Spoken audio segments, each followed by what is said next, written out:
इसका 41 सम देख लो। ये की लिखा है भी नवा जो पार्टनर आ 21,000 लैके आया, 15,000 कैपिटल का, बाकी प्रीमियम का। तो आप एंट्री की पावे, देखो कैश अकाउंट है भी 21,000 टू कैपिटल कि सी नवा पार्टनर एडमिट होया 15,000, ठीक है, टू प्रीमियम 6,000। फिर नैक्सट सानू पता ही है कि एंट्री पैंदी होंदी है premium account debit to old partner किहड़े ने, ए ते B's, A's capital account to B's capital account. कि रेशो च पानी है 2:1 की रेशो, इनू 2/2/3 कर लाँगे, इनू आ जाऊगा 4,000 टू बीस कैपिटल 2,000। ये ओल्ड रेशो दी है 2:1 तो आप सैक्रीफाइज रेशो च पाने होंगे, ठीक है। जी एंट्री है सैक्रीफाइज रेशो, जो आपको एडिशन इनफॉर्मेशन ना गिवन हो तो सेम हो जाती है सैक्रीफाइज रेशो। मैं इतने लिख भी दिना भी जी एंट्री है कि इस रेशो च भी है सैक्रीफाइज रेशो, सैक्रीफाइज रेशो च पाई है। सैक्रीफाइज रेशो कितनी हैगी है 2:1, 2:1।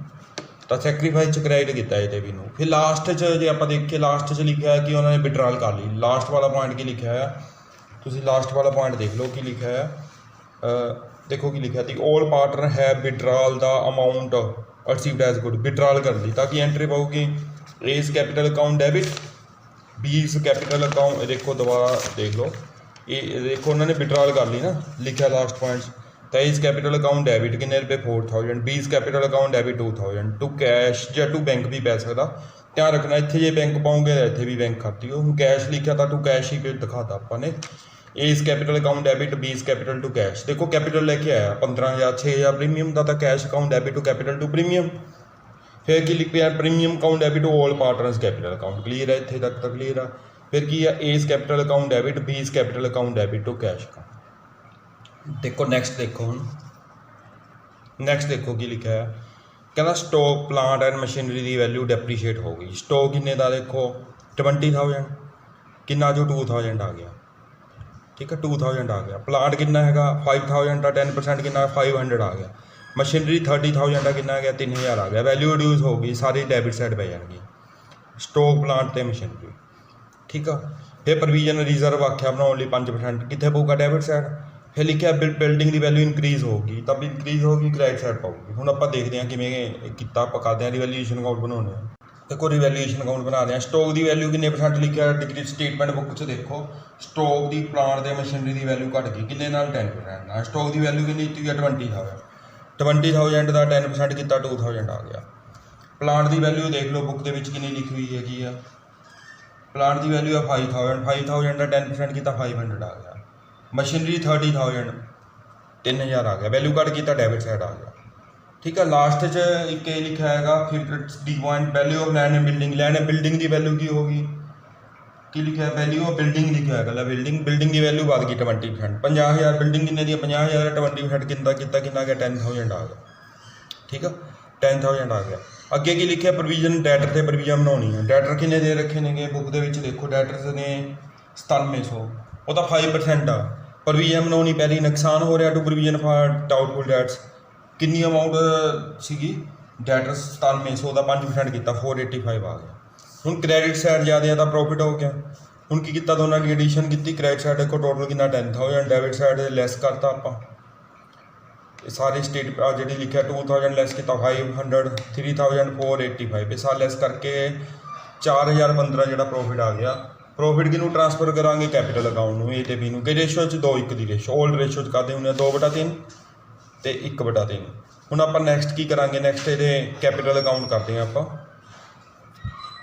हूँ ये कैपिटल अकाउंट बनाने ये भी था। सब तो पहला देखो बैलेंस कितना दिता है बुक च देख लो, जी बैलेंस शीट दिता है 30,000 बैलेंस आ, 30,000 रुपये लिख लाँगे। बी का कितना 20,000 रुपये लिख लाँगे। नैक्सट देखो कि लिखा है प्रीमियम आ, देखो अपने एंट्री पाई सी है ना, एंट्री की पाई सी देखो premium account debit to A to B किन्ने रुपए ना 4,000 तो 2,000। तो प्रीमियम ये की लिखांगे बाय प्रीमियम, बी की लिखांगे बाय प्रीमियम। तो हूँ प्रीमियम देख लो, पहला प्रीमियम की एंट्री पा लें आप। प्रीमियम कितना है 4,000,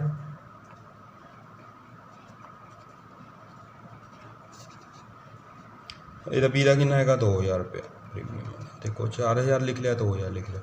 हूँ प्रॉफिट देख लो, प्रॉफिट तो सूँ पता ना प्रीमियम आप पाता 4,000 2,000। प्रॉफिट पहले ये किन्ने ने देखो, ये देखो ये किन्ने ने 26 और 2,677, दूजे के किन्ने लिखे जा 338। हूँ आप रिवैल्यूएशन च पा देने किन्ने प्रॉफिट किन्ने ने 2677। ठीक है, हुण बी दे लिख लैने। बी दे किन्ने दे रखे ने 1338। 1000 ਜਿਹੜੇ ਪ੍ਰੋਫਿਟ ਦਿੱਤੇ ਹੋਏ ਸੀ ਲਿਖ ਲਏ। ਉਸ ਤੋਂ ਨੈਕਸਟ ਸਾਨੇ ਕੀ ਕਰਨਾ, ਇਸ ਤੋਂ ਨੈਕਸਟ ਕੀ ਕਰਨਾ ਸਾਨੇ ਦੇਖਣਾ ਕਿ ਉਹਨਾਂ ਨੇ ਵਿਡਰਾਲ ਕਰਵਾਏ ਨੇ। ਕਿੰਨਾ ਨੇ ਵਿਡਰਾਲ ਕਰਵਾਏ ਨੇ? ਪਾਰਟਨਰ ਨੇ A ਤੇ B ਨੇ। ਕਿੰਨੇ ਪੈਸੇ ਵਿਡਰਾਲ ਕਰਵਾਏ ਨੇ? ਜਿਹੜੇ 4000 ਤੇ 2000। ਦੇਖੋ ਏਸ ਕੈਪੀਟਲ ਆਪਾਂ ਐਂਟਰੀ ਵੀ ਪਾਈ ਸੀ, ਏਸ ਕੈਪੀਟਲ ਅਕਾਊਂਟ ਡੈਬਿਟ ਵੀ ਇਸ ਕੈਪੀਟਲ ਟੂ ਕੈਸ਼। ਹੁਣ ਆਪਾਂ ਡੈਬਿਟ ਸਾਈਡ ਪਾ ਦਿੰਦੇ ਹਾਂ। ਠੀਕ ਆ, ਤਾਂ ਆਪਾਂ ਨੇ ਉੱਥੇ ਕੈਸ਼ ਲਿਖਿਆ ਸੀ ਤਾਂ ਇੱਥੇ ਕੈਸ਼ ਲਿਖਦੇ ਹਾਂ, ਕਿਉਂਕਿ ਕੈਸ਼ ਥਰੂ ਐਂਟਰੀ ਪਾ ਰਹੇ ਹਾਂ ਅਸੀਂ, ਤਾਂ ਕਰਕੇ ਕੈਸ਼ ਲਿਖ ਲਿਆ। ਕਿੰਨੇ ਕਿੰਨੇ ਵਿਡਰਾਲ ਕਰਾਏ ਨੇ? ਇਹਨੇ ਕਿੰਨੇ ਕਰਾਏ ਨੇ? 4000। बी ने किन्ने कराए ने विड्राल? 2000। सी ने कोई विड्राल नहीं कराया। ठीक है, हुण आपां इहनूं बैलेंस करांगे। देखो एक सी पार्टनर कैपिटल लैके आए सी। किन्नी कैपिटल लैके आए सी? 15000। तो कैश सी दे विच किन्ना पा दांगे? बाय कैश लेके 15000। ठीक है, ना इहदा ए लैके आया कैपिटल, ना बी। एडिशन कैपिटल का कोई नहीं लैके आएगा। हुण आपां इन्हां दा एडिशन करदे हैगे आ। देखो किन्ना आ गया, 36,677 आ गया। हुण बी का बैलेंस करते हैं, कितना होंदा गा? 23,338 आ गया। आप एडिशन करिए 23,000।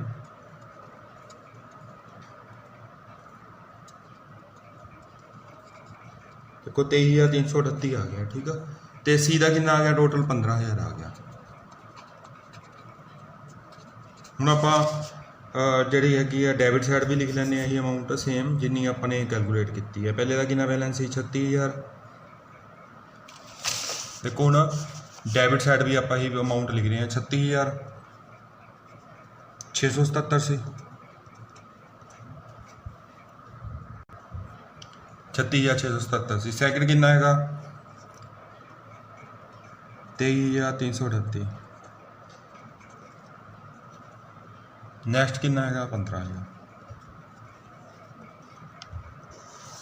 ਠੀਕ ਆ, ਹੁਣ ਆਪਾਂ 4000 ਲੈਸ ਕਰ ਦਾਂਗੇ।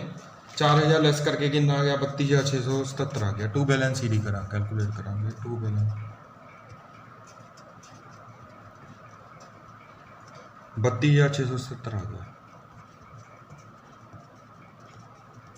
ਹੁਣ ਦੂਜਾ 23,338 ਹੈ ਨਾ, ਇਹਦੇ ਵਿੱਚ ਆਪਾਂ 2000 ਲੈਸ ਕਰ ਦਾਂਗੇ। ਕਿੰਨਾ ਜੀ? 21,338 ਆ ਗਿਆ।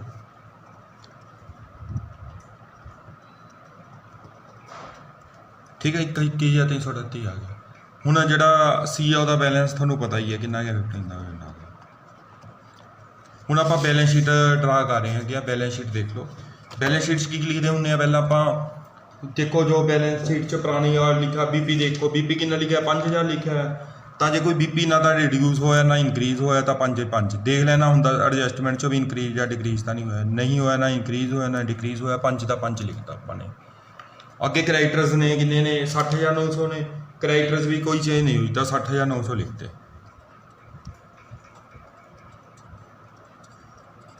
ਹੁਣ ਜਦੋਂ ਅਸੀਂ ਕੈਪੀਟਲ ਅਕਾਊਂਟ ਲਿਖਾਂਗੇ, ਦੇਖੋ ਕੈਪੀਟਲ ਅਕਾਊਂਟ ਲਿਖਾਂਗੇ ਆਪਾਂ। ਕੈਪੀਟਲ 'ਚ ਜਿਹੜੇ ਬੈਲੈਂਸ ਆ ਰਹੇ ਨੇ ਇਹਦਾ ਕਿੰਨਾ ਆ ਰਿਹਾ? ਉਹਨਾਂ ਲਿਖ ਦਾਂਗੇ। ਕਿੰਨਾ ਆ ਰਿਹਾ? 32,677 ਆ ਨਾ। ਇਹਦਾ 32,677 ਕਿੰਨਾ ਬੈਲੈਂਸ ਆ ਰਿਹਾ? ਉਹਨਾਂ ਲਿਖਦਾ 32,677। ਬੀ ਦਾ ਕਿੰਨਾ ਆ ਰਿਹਾ? 21,338।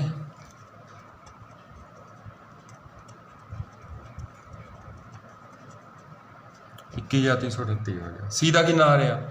ਦੇਖੋ ਆਪਾਂ ਸੀ ਦਾ ਬੈਲੈਂਸ ਕਿੰਨਾ ਸੀ? 15,000 ਰੁਪਏ ਲਿਖਤਾ। ਸੀ ਦਾ 15,000 ਸੀ, 15,000 ਲਿਖਤਾ। ਠੀਕ ਆ, ਤੇ ਹੁਣ ਆਪਾਂ ਐਸੈਟ 'ਚ ਐਡ ਕਰੀਏ। ਐਸੈਟ 'ਚ ਕੈਸ਼ ਕਿੰਨਾ ਦਿੱਤਾ ਹੋਇਆ? 200 ਦਿੱਤਾ ਹੋਇਆ।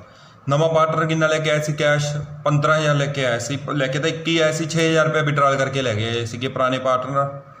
ਠੀਕ ਆ, 21 ਦਾ ਲੈ ਕੇ ਆਇਆ ਸੀ, 6 ਵਿਡਰਾਲ ਕਰ ਲਿਆ। ਕਿੰਨਾ ਬਚਿਆ? 15 ਬਚਿਆ। ਤਾਂ ਆਪਾਂ ਕੈਸ਼ ਮੰਨ ਕੇ ਚੱਲਿਆ ਤਾਂ ਕੈਸ਼ 'ਚ ਪਲੱਸ ਕਰ ਦੇਣਾ। ਤੁਸੀਂ ਜੇ ਬੈਂਕ 'ਚ ਐਂਟਰੀ ਪਾਓਗੇ ਤਾਂ ਬੈਂਕ ਵਧਾ ਦਿਓ। ਬੈਂਕ 'ਚ ਕੋਈ ਚੇਂਜ ਨਹੀਂ ਹੋਈ। ਬੈਂਕ ਪਹਿਲਾਂ 1000 ਸੀ ਤਾਂ 1000 ਕੋਈ ਬੈਂਕ ਥਰੂ ਆਪਾਂ ਐਂਟਰੀ ਨਹੀਂ ਪਾਈ। ਡੈਟਰ ਕਿੰਨੇ ਨੇ? ਦੇਖੋ 9700 ਨੇ ਹੈ ਨਾ, 9,700। ਡੈਟਰਸ ਤੁਹਾਨੂੰ ਪਤਾ, ਡੈਟਰ ਦੇ ਵਿੱਚ ਜਦੋਂ ਆਪਾਂ ਕੋਈ ਡੈਟ ਰਿਲੇਟਡ ਕਰਦੇ ਆ, ਡੈਟਰ 'ਚ ਪ੍ਰੋਵੀਜ਼ਨ ਆਪਾਂ ਨੇ ਲੈਸ ਕਰਤੀ 9700 ਆਪਾਂ ਨੇ ਪ੍ਰੋਵੀਜ਼ਨ ਬਣਾਈ ਸੀ ਨਾ, ਦੇਖ ਲਓ ਇਸ ਸਾਈਡ ਦੇਖ ਲਓ ਵੀ ਇੰਨੇ ਨਾਲ ਘਟ ਗਈ ਸੀ ਪ੍ਰੋਵੀਜ਼ਨ, ਤਾਂ ਆਪਾਂ ਲੈਸ ਕਰਤਾ 9215 ਆ ਗਿਆ। ਸਟਾਕ ਦੇਖ ਲਓ ਬੁੱਕ ਦੇ ਵਿੱਚ ਕਿੰਨਾ ਲਿਖਿਆ, ਸਟਾਕ ਕਿੰਨੇ ਨਾਲ ਘਟਿਆ 2000 ਨਾਲ ਘਟਿਆ। ਸਟਾਕ ਦੀ ਵੈਲਿਊ ਕਿੰਨੀ ਦਿੱਤੀ ਹੋਈ ਆ ਬੁੱਕ 'ਚ, ਦੇਖੋ ਸਟਾਕ ਦੀ ਵੈਲਿਊ ਕਿੰਨੀ ਦਿੱਤੀ ਆ 20000, 2000 ਨਾਲ ਘਟ ਗਿਆ ਤਾਂ ਸਟਾਕ ਕਿੰਨਾ ਰਹਿ ਜੂ 18000 ਰਹਿ ਜੂਗਾ। ਘਟ ਗਈ ਨਾ, ਲੈਸ ਕਰ ਦਾਂਗੇ। ਸਟਾਕ ਤੋਂ ਬਾਅਦ ਪਲਾਂਟ ਕਿੰਨਾ 5000 ਕਿੰਨੇ ਨਾਲ ਘਟ ਗਿਆ 500 ਨਾਲ, ਕਿੰਨਾ ਹੋਊਗਾ ਪਲਾਂਟ ਕਿੰਨਾ ਹੋਊ 4500। ਹੁਣ ਮਸ਼ੀਨਰੀ ਦੇਖੋ ਬੁੱਕ ਦੇ ਵਿੱਚ ਮਸ਼ੀਨਰੀ ਕਿੰਨੀ ਲਿਖੀ ਹੋਈ ਆ 30000 ਲਿਖੀ ਹੋਈ ਆ ਨਾ, ਮਸ਼ੀਨਰੀ ਘਟੀ ਕਿੰਨੇ ਨਾਲ ਰਿਡਿਊਸ ਕਿੰਨੇ ਨਾਲ ਹੋਈ ਆ 3000, 30000 ਚ 3000 ਲੈਸ ਕਰਤਾ ਤਾਂ ਕਿੰਨਾ ਆ ਗਿਆ 27000 ਆ ਗਿਆ। ਹੁਣ ਆਪਾਂ ਬਿਲਡਿੰਗ ਦੇਖੀਏ, ਬਿਲਡਿੰਗ ਪਹਿਲਾਂ ਕਿੰਨੀ ਸੀਗੀ 50000 ਸੀ, 20% ਨਾਲ ਵਧੀ ਸੀ, 50 ਕਿੰਨੇ ਨਾਲ ਵਧ ਗਈ 10000, 50 ਚ 10 ਐਡ ਕਰ ਦਾਂ ਕਿਉਂਕਿ ਵਧੀ ਆ ਤਾਂ ਬਿਲਡਿੰਗ ਕਿੰਨੀ ਹੈਗੀ, ਜੇ ਆਪਾਂ ਐਡੀਸ਼ਨ ਕਰਾਂਗੇ ਕਿੰਨੀ ਹੈਗੀ 60000 ਆ ਗਈ। ਹੁਣ ਇਹਨਾਂ ਦਾ ਆਪਾਂ ਟੋਟਲ ਕਰਦੇ ਹਾਂ, ਦੇਖੋ ਹੁਣ ਆਪਾਂ ਟੋਟਲ ਕਰਦੇ ਹਾਂ, ਜੋ ਟੋਟਲ ਕਰੀਏ ਇੱਥੇ ਧਿਆਨ ਰੱਖ ਲਈਏ ਤੇ ਮੈंने ਐਰੋ ਲਗਾਇਆ 15200 ਆ, ਠੀਕ ਆ ਕਿ ਜਿਹੜਾ ਕੈਸ਼ ਹੈਗਾ 200 ਸੀ ਨਾ, 15000 ਨਵਾਂ ਲੈ ਕੇ ਤੁਹਾਨੂੰ ਦੱਸਿਆ ਵੀ ਵਿਡਰਾਲ ਕਰ ਲਿਆ ਸੀ ਉਹਨੇ, 6000 ਕਢਾ ਕੇ ਲੈ ਗਏ ਸੀ ਪੁਰਾਣੇ ਪਾਰਟਨਰ ਨੇ, 21 ਲੈ ਕੇ 15 6 ਲੈਸ ਕਿਤੇ 15 ਨਾਲ ਵਧਿਆ ਸੀ ਤਾਂ 15200 ਕੰਸੀਡਰ ਕਰਨਾ ਇਹਨੂੰ ਆਪਾਂ, ਕਿ ਐਰੋ ਲਗਾਤਾ ਇਸ ਕਰਕੇ ਕੋਈ ਫਿਗਰ 'ਚ ਕਨਫਿਊਜ਼ਨ ਨਾ ਹੋਵੇ, ਠੀਕ ਆ।